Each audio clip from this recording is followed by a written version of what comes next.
राव खालिद साहब, आपको किस तरह का रोल नज़र आता है इस वक्त पीपल्स पार्टी का सियासत में? एक तरफ ज़ाहिर है वो हुकूमत की कुछ पॉलिसीज़ पर तनकीद भी कर रहे हैं, डेफेमेशन बिल के ऊपर तनकीद सामने आई है, फिर पीटीआई को वो मुज़ाकरात की दावत भी दे रहे हैं, वो कह रहे हैं सब स्टेक होल्डर्स को बैठना चाहिए मिलकर।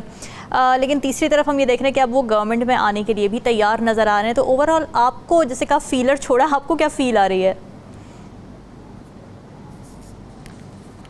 गवर्नमेंट में आने के लिए वो हर वक्त तैयार थे, लेकिन उनका जो पिछला तजर्बा रहा 16-18 महीने की गवर्नमेंट का, उसकी वजह से थोड़ा सा हेजिटेट कर रहे थे, क्योंकि उसकी वजह से पॉलिटिकल नुकसान बहुत हुआ।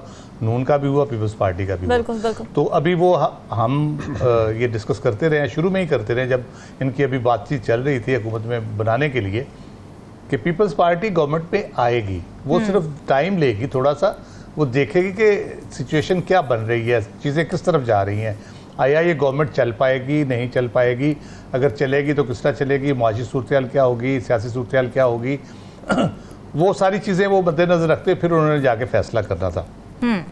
हुकूमत में तो वो एक मजबूरी में शामिल हुए थे, लेकिन उसके बाद उन्होंने उसको कैश नहीं। तो राव खालिद साहब, इस वक्त सिचुएशन किस तरह से बेहतर है जो कि पीपल्स पार्टी को भी फेवर करेगी आपके ख्याल में? जी, मैं उसी तरफ आ रहा हूँ। उस वक्त वो शामिल हुए, किसी मजबूरी के तहत हुए, लेकिन उन्होंने कैश कराया, उन्होंने आईनी ओहदे ले लिए। ठीक है। अब अगर वो हुकूमत में आते हैं तो अब उसका पर्पस क्या हो सकता है? क्या यही वजह है कि उनको लग रहा है कि गवर्नमेंट कोई सही सिमत में चल पड़ी है, माशी मामला ठीक हो गए हैं, सियासी मामला ठीक हो गए हैं, और ये गवर्नमेंट जो अपना जो एजेंडा है वो लेके चलेगी, उसको पूरा भी करेगी, और आगे बेहतरी की सूरत नज़र आ रही है। अच्छा। उसमें महंगाई के मामलात हैं, माशी मामला, दीगर मामला IMF के साथ मुज़ाकरात के हैं, इन्वेस्टमेंट की चीज़ें हैं बाकी। तो वो ये कन्विंस हो गया कि ये इसी किस्म की सूरत होगी। ये एक पॉसिबिलिटी हो सकती है कि वो कन्विंस हो कि वो वाकई सूरत ऐसी है कि अब हमें ज्वाइन कर लेनी चाहिए।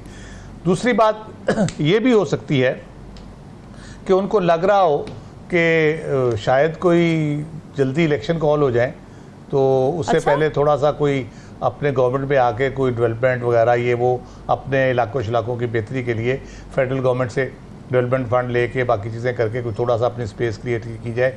पंजाब में उनकी बिल्कुल स्पेस नहीं है, पंजाब में कोई थोड़ी सी उनकी 4 सीटें बढ़ जाए, इस किस्म की एक सोच, इस किस्म की एक अंदाज़ा मैं लगा रहा हूँ। ये तो पता नहीं उनकी सोच है कि नहीं, लेकिन ये है कि वो करेंगे क्या आके गवर्नमेंट में, इश्यूज़ क्या हैं हुकूमत के, पहले तो ये देखना पड़ेगा, और उसको किस तरह वो मदद कर सकते हैं। उसमें पॉलिटिकल स्टेबिलिटी का इशू है, उसमें माशी मसाइल हैं, अभी जुडिशरी का नया एक एलिमेंट बीच में आ गया, जो मसाइल चल रहे हैं, उनके अपने केसेस चल रहे हैं, जरदारी साहब के और फरियाल बीबी के, PTI के मुकदमात हैं, इंतखाबी धांधली का इशू है, ये इशू बहरहाल मौजूद है अपनी जगह पे। तो उसमें किस तरह से वो मदद कर सकते हैं? क्या सिर्फ बयानबाजी की हद तक वो सपोर्ट करेंगे, या कोई पॉलिसी साजी में भी उसमें होंगे? जैसे पंजाब से आवाज़ आ रही है कि मुकदमा बना के तो वो शायद PTI के जो कायद हैं, बानी हैं, इमरान खान साहब, उनके खिलाफ को कार्रवाई की जा रही है, तो वो उसका हिस्सा बनेंगे। क्या PTI पे को पाबंदी लगाने का भी कोई एक इशारा दिया जा रहा है? पंजाब उसमें बुखारी साहिबा की मैं प्रेस कॉन्फ्रेंस सुन रहा था, तो जिस तरह से उनको वो साबित किया जा रहा था कि ये बहुत ही दहशतगर्द टाइप के इश्तिहाल फैलाने वाले या अफरा तफरी फैलाने वाली जमात है, तो वो इस किस्म का, क्या उसमें मदद करेंगे? अब मसला ये है कि उसमें वजारतों की तकसीम का फिर इशू आएगा, कौन सी वजारतें मिलेंगी, कौन सी नहीं मिलेंगी, वो आएगा।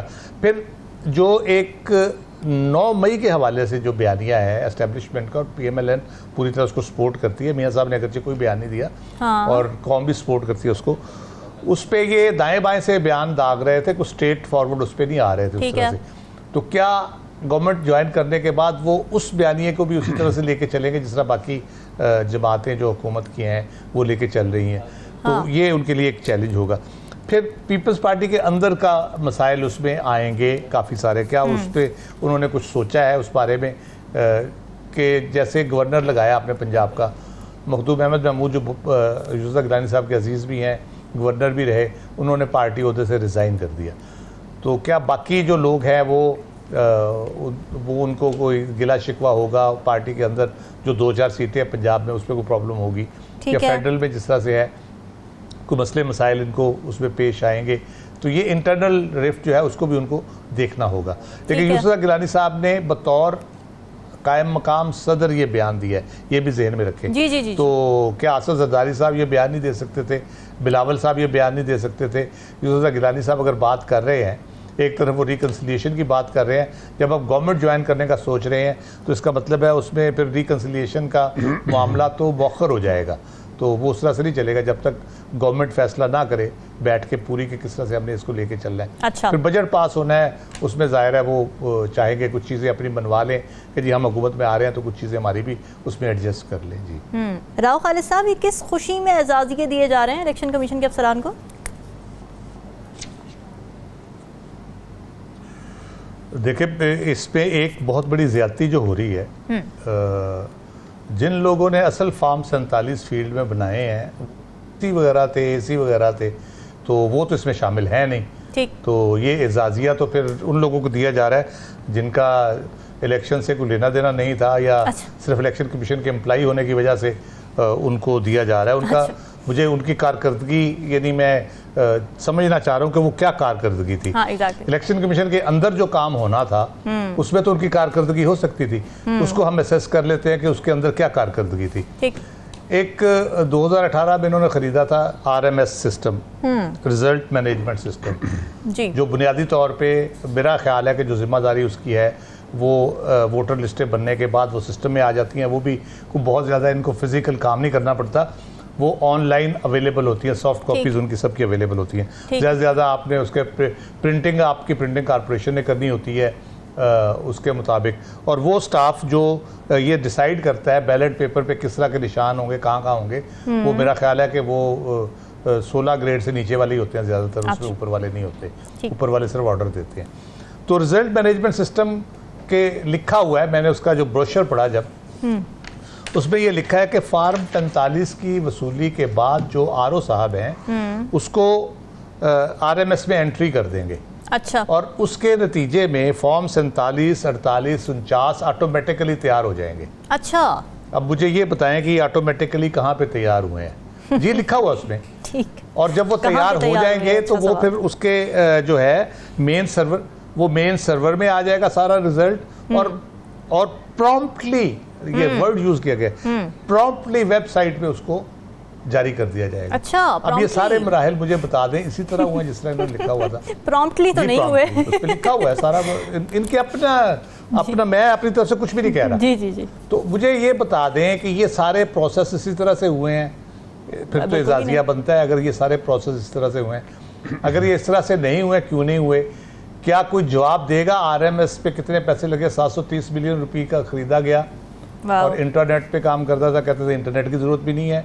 अगले कल या परसों भी साकिब बशीर साहब बता रहे थे कि जी चीफ इलेक्शन कमिश्नर ने खुद बताया कि जी इंटरनेट ना भी हो तो कोई मसला नहीं, हमारा सिस्टम उससे मावरा है, बालातर है। हाँ जी, बहुत सी चीज़ों से मावरा था खैर उनका सिस्टम, तो जो उनको पता ही नहीं चला कि क्या होता रहा उसके अंदर। तो ये सारी जो काबिल फ़ख्र कारनामे उन्होंने सर अंजाम दिए हैं, उनकी ड्यूटी है इलेक्शन कराना, ज़िमनी हो, ख़ास तौर पे जो जनरल इलेक्शन है, बल्दियाती इलेक्शन है और आम इंतखाबात हैं, वो बर वक्त नहीं करा सके। उन्होंने ऐसे ऐसे बहाने ढूंढे उसको डिले करने के, और ऐसे ऐसे तरीके से ढूंढे कि वो आइनी वायलेशन, कंटिन्यूस परपेचुअल वायलेशन की उन्होंने आइन की। तो एजाजिया तो बनता है फिर एक सियासी जमात के ख़िलाफ़ उन्होंने ये नहीं कि उसके ख़िलाफ़ कोई कानूनी या दूसरी के, एक इंतकामी कार्रवाई शुरू की बाकायदा, निशान से लेके, इलेक्शन से लेके, और उनकी जब वो जीत के आए तो उन्होंने जिस जमात को ज्वाइन किया उस जमात से लेके तो रो पीट के मुश्किल से उन्होंने सुन्नी इत्तेहाद कौंसिल को PTI ने आकर ज्वाइन किया। जी। और 8 फरवरी के इंतखाबात का आपने जिक्र किया, जिस तरह से 9 को जो उन्होंने कमाल दिखाया, जिस पे एजाजिया उनका बनता है। अगर मेयार ये रखा जाए, और अभी तक वो उस पार्टी के खिलाफ अभी तक उनका बायस ख़त्म नहीं हो रहा, दोबारा इलेक्शन करा के उन्होंने पेपर्स जमा करा दिए हैं, वो अभी भी सोच रहे हैं कि जी हम देखते हैं, आपका ठीक नहीं है, ये है, तो फिर उसको लटका के बैठ गए। तो ये अगर तो यही बुनियादी चीज़ें हैं सारी, ठीक है, तो ज़रा यह मुझे बता दें कि उन्होंने कोई तनकीद नहीं कर रहा, जो खुद उन्होंने मयारात मुकर्रर किए हुए हैं RMS के या उधर, क्या ये सारा कुछ उस पर पूरा उतरते हैं सही बात कि है। इनको इजाज़िया दिया जाए? मेरा तो ख्याल है इनकी तनख्वाह भी बंद होनी चाहिए, बल्कि इनको देखना चाहिए कारकर्दगी इनकी इंडिविजुअल जो है, इनकी कारकर्दगी ऊपर से लेकर नीचे तक सबकी देखनी चाहिए, इसने क्या कंट्रीब्यूट किया है और कितना पॉजिटिवली कंट्रीब्यूट किया ठीक बात है। है। जिस मेस में आज हम पड़े हुए हैं वो बुनियादी तौर पे उसकी वजह यही बना, आपने पॉइंट आउट किया। जी जी। तो हमें ज़रा थोड़ा सा समझा दें। इजाज़िया मैं अपनी जेब से दे दूंगा, फिर अपनी जायदादें बेच के इनको दे दूंगा, अगर उन्होंने वाकई को मुल्क की खिदमत की है और जमहूरियत की खिदमत की है।